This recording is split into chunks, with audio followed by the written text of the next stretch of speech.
ஆதியாகமம் 11ஆம் அதிகாரம். பூமி எங்கும் ஒரே பாஷையும் ஒரே விதமான பேச்சும் இருந்தது. ஜனங்கள் கிழக்கே இருந்து பிரயாணம் பண்ணுகையில் சினேயார் தேசத்திலே சமபூமியைக் கண்டு அங்கே குடியிருந்தார்கள்.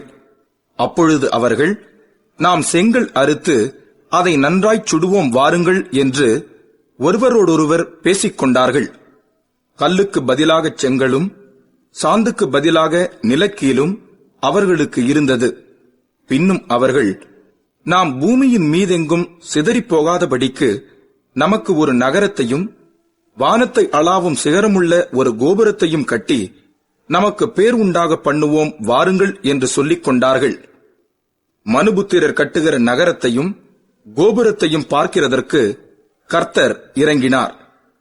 அப்பொழுது கர்த்தர், இதோ ஜனங்கள் ஒரே கூட்டமாய் இருக்கிறார்கள், அவர்கள் அனைவருக்கும் ஒரே பாஷையும் இருக்கிறது.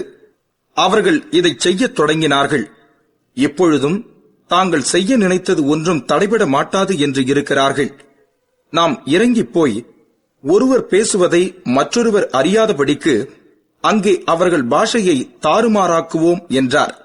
அப்படியே கர்த்தர் அவர்களை அவ்விடத்திலிருந்து பூமியின் மீதெங்கும் சிதறிப்போக பண்ணினார். அப்பொழுது நகரம் கட்டுகிறதை விட்டுவிட்டார்கள். பூமி எங்கும் வழங்கின பாஷையை கர்த்தர் அவ்விடத்திலே தாறுமாறாக்கினபடியால் அதன் பேர் பாபேல் எனப்பட்டது. கர்த்தர் அவர்களை அவ்விடத்திலிருந்து பூமியின் மீதெங்கும் சிதறிப்போக பண்ணினார். சேமுடைய வம்ச வரலாறு. ஜலப்பிரளயம் உண்டாய் 2 வருஷத்திற்கு பின்பு சேம் 100 வயதான போது அர்பக்சாத்தை பெற்றான். சேம் அர்பக்சாத்தை பெற்ற பின் 500 வருஷம் உயிரோடு இருந்து குமாரரையும் குமாரத்திகளையும் பெற்றான். அர்பக்சாத் 35 வயதான போது சாலாவை பெற்றான்.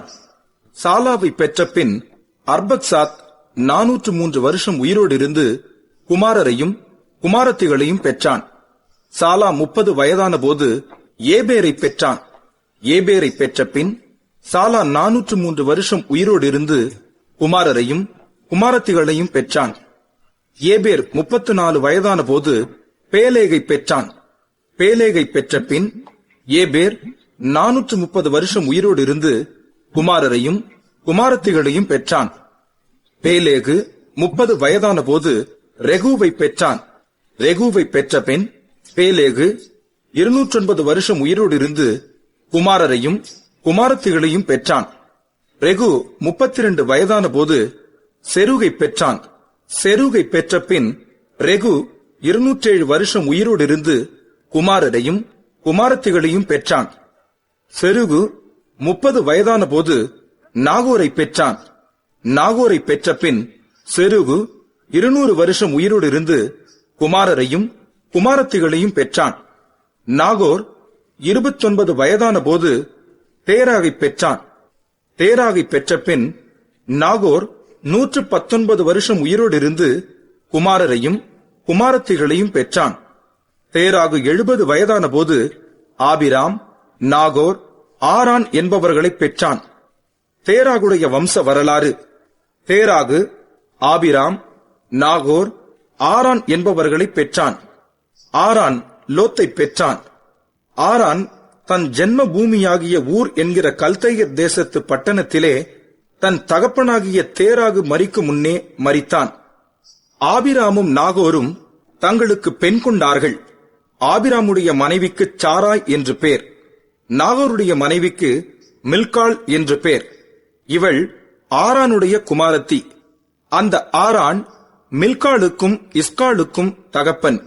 சாராய்க்கு பிள்ளை இல்லை, மலடியாயிருந்தாள். தேராகு தன் குமாரனாகிய ஆபிராமையும் ஆரானுடைய குமாரனும் தன் பேரனுமாயிருந்த லோத்தையும் தன் குமாரன் ஆபிராமுடைய மனைவியாகிய தன் மருமகள் சாராயையும் அழைத்துக் கொண்டு அவர்களுடனே ஊர் என்கிற கல்தேயருடைய பட்டணத்தை விட்டு கானான் தேசத்துக்கு போக புறப்பட்டான். அவர்கள் ஆரான் மட்டும் வந்தபோது அங்கே இருந்து விட்டார்கள். தேராகுடைய ஆயுசு நாட்கள் 205 வருஷம். தேராகு ஆரானிலே மரித்தான்.